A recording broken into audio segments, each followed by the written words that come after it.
तो चिकन और मटन छोड़ें और सफ़ेद चनों से बनाएं ये मज़ेदार सा स्नैक, जिसको आप देसी अपनी ज़बान में सफ़ेद चनों के छोटे-छोटे से कटलेट्स या कबाब भी कह सकते हैं। मिडल ईस्ट की बहुत ही मशहूर रेसिपी है और इसका असल नाम है फलाफिल। और वहाँ पर इसी तरह से एज ए स्नैक इसको सॉस के साथ भी खाया जाता है। इसके अलावा चिकन शवरमा की तरह शवरमा ब्रेड में या पीटा ब्रेड में रखकर सैंडविच बनाकर भी इसको खाया जाता है। तो आज हम बनाएंगे ये क्रिस्पी क्रिस्पी जायकेदार से फलाफिल और साथ में मज़ेदार सी गार्लिक सॉस जो इन फलाफिल के साथ सर्व की जाती है। दोनों रेसिपीज ही बहुत कमाल की हैं। अस्सलाम वालेकुम, मैं हूँ Sadia Uzair. Welcome back to Sadia Uzair's kitchen. Video को लाइक शेयर और मेरे इस यूट्यूब चैनल को सब्सक्राइब भी ज़रूर कर लीजिएगा। बिस्मिल्लाहिर्रहमानिर्रहीम। तो इस रेसिपी के लिए सबसे पहले यहाँ पर मैंने लिए हैं 300 ग्राम चने। चने यहाँ पर जो मैंने लिए हैं छोटे साइज़ के हैं, मेरे पास यही थे इसीलिए मैंने ये लिए हैं। बड़े साइज़ के चने हैं तो आप उनका भी इस्तेमाल कर सकते हैं। सबसे पहले इन चनों को यहाँ पर मैंने बहुत अच्छी तरह से खुले पानी से धोया है, टैप वाटर के नीचे 3-4 मरतबा, जब तक कि पानी बिल्कुल साफ़ हो जाए। फिर उसके बाद इसमें साफ़ पानी शामिल कर दिया है, क्योंकि यहाँ पर अब हमने चनों को भिगोना है कम से कम 6 से 8 घंटे के लिए, ताकि चने मुकम्मल तौर पर भीग जाएँ। और ये स्टेप बहुत इम्पॉर्टेंट है। इस रेसिपी के लिए चनों का अच्छी तरह से भीगा हुआ होना बहुत ज़रूरी है। और यहाँ पर मैंने चनों को ओवरनाइट के लिए इसी तरह से भीगा रहने दिया था। आप देखें भीगने के बाद चने जो हैं वो डबल साइज़ के हो गए हैं। बस अब इसमें जितना भी पानी है इसको हम निकाल कर फेंक देंगे। एक मर्तबा अगर आप चनों को दोबारा से धोना चाहें तो आप धो भी सकते हैं। इसके बाद यहाँ पर अब हमें एक इलेक्ट्रिक चॉपर की ज़रूरत होगी, क्योंकि हमने चनों को बिल्कुल बारीक पीसना है। तो चनों को डाल देंगे चॉपर में और साथ ही इसमें हम कुछ मज़ीद चीज़ें भी शामिल कर देंगे। सबसे पहले शामिल करेंगे 5 से 6 जवे लहसुन के, जिनको मैंने मोटा-मोटा सा रफली चॉप करके इसमें ऐड किया है, ताकि अच्छी तरह से चनों के साथ मिक्स हो जाएँ। इसके बाद इसमें शामिल करेंगे 1.5 चाय का चम्मच भुना और पिसा हुआ ज़ीरा। 1 चाय का चम्मच शामिल करेंगे इसमें पेपरिका पाउडर। पेपरिका पाउडर की जगह पर आप कश्मीरी मिर्च भी ऐड कर सकते हैं। 1.5 चाय का चम्मच या हस्ब ज़ायक़ा शामिल करेंगे इसमें नमक। 1/4 टीस्पून यानी कि 2-3 चुटकी शामिल करेंगे इसमें बेकिंग सोडा। एक बड़े साइज़ का प्याज, इसको इस तरह से रफली चॉप करके ऐड कर देंगे। 5 से 6 या हस्ब ज़ायक़ा शामिल करेंगे इसमें हरी मिर्चें।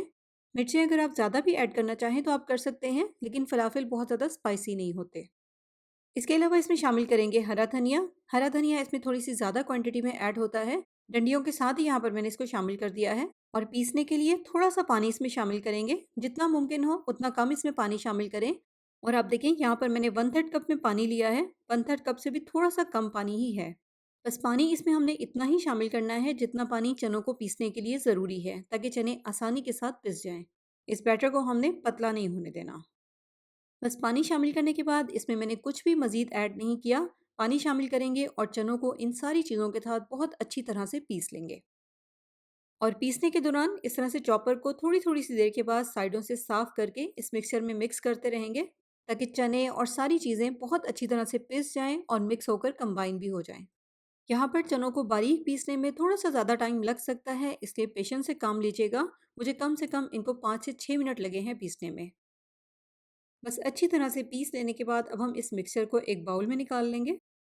अब हमने इसको थोड़ी सी देर के लिए फ्रिज में रखना है, कम से कम आधे घंटे के लिए। लेकिन अगर आपके पास टाइम है तो आप इसको 1-1.5 घंटे के लिए फ्रिज में रख दें। उस तरह से ये मिक्सचर थोड़ा सा सेट भी हो जाएगा। फ्रिज में रखने की वजह से हल्का सा ड्राई सा भी हो जाएगा और फलाफिल को बनाने में ज़्यादा आसानी होगी, ज़्यादा अच्छे बनेंगे। अच्छी तरह से इसको ऊपर से कवर करके फ्रिज में रखेंगे। इस तरह से प्लास्टिक से कवर कर दें या किसी भी एयर टाइट डब्बे में डालकर इसको फ्रिज में रख दें। तो इसी रेस्ट के दौरान यहाँ पर हम इसके लिए एक मज़ेदार सी गार्लिक सॉस भी तैयार कर लेंगे, जो कि इसके साथ सर्व की जाती है। और इस सॉस को बनाने के लिए यहाँ पर सबसे पहले मैंने लिए हैं 1/3 कप सफ़ेद तिल। सफ़ेद तिल की जगह पर ताहिनी सॉस का भी इस्तेमाल किया जाता है, वो भी पिसे हुए सफ़ेद तिल ही होते हैं। इसके अलावा इसमें शामिल कर देंगे आधा कप दही। और दही आपने इस तरह से थिक ही शामिल करना है, पतला दही ऐड नहीं करना, वरना सॉस बहुत ज़्यादा पतली हो जाएगी। 3 जवे लहसुन के इस तरह से चॉप करके ऐड करेंगे। 1 टेबलस्पून या हस्ब ज़ायक़ा शामिल करेंगे इसमें लेमन जूस। हस्ब ज़ायक़ा जाएगा इसमें नमक।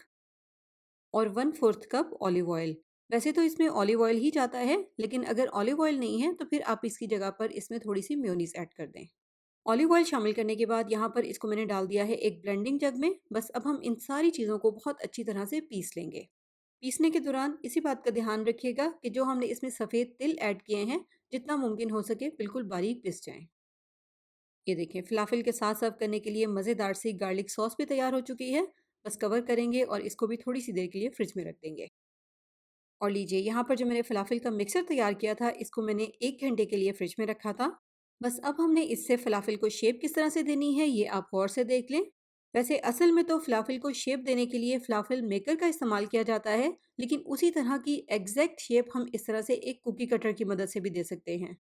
फलाफिल का थोड़ा सा मिक्सर लेंगे, हाथ में इसको थोड़ा सा पहले बाइंड करेंगे।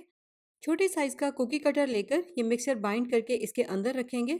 ऊपर से चम्मच या किसी भी फ्लैट चीज़ की मदद से इसको ऊपर से प्रेस करेंगे ताकि ये मिक्सर कुकी कटर की शेप का हो जाए।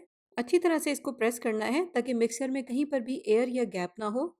और फिर इस तरह से एहतियात से इस मिक्सर को कुकी कटर के बीच में से निकाल देंगे।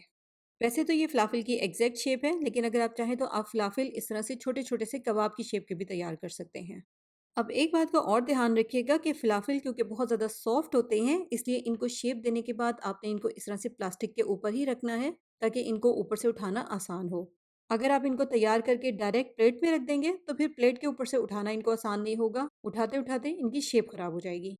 बस उसके बाद जैसे कि यहाँ पर आप देख रहे हैं, इनको हम फ्राई करने के लिए मीडियम से गर्म ऑयल में शामिल करेंगे। ऑयल का टेम्परेचर ना तो बहुत ज़्यादा तेज़ गर्म हो और ना ही बहुत ज़्यादा ठंडा हो। मीडियम गर्म ऑयल में फ्राई करने के लिए इनको हमने शामिल करना है। उसके बाद थोड़ी सी देर के लिए इनमें आपने चम्मच नहीं चलाना, वरना ये टूट जाएंगे।